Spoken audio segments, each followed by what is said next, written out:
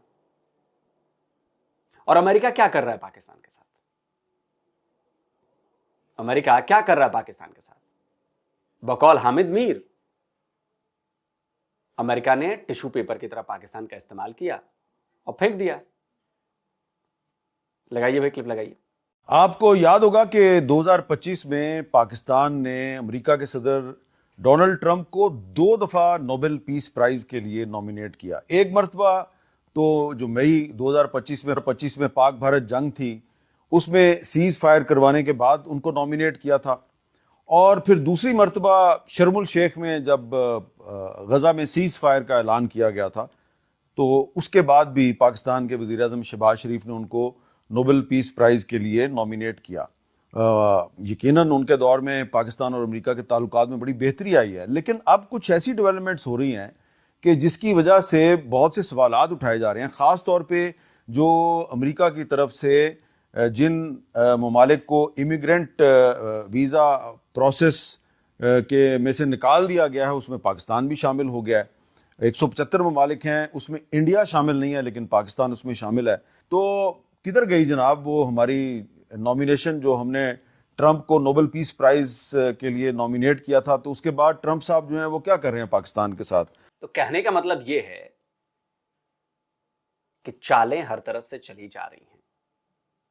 नतीजा क्या होगा ये तो बहुत बाद में पता चलेगा, क्योंकि कई बार ऐसा होता है ना कि चाल चलने पर फौरन नतीजा नहीं दिखता है, उसका असर बाद में होता है, नतीजा भी बाद में आता है।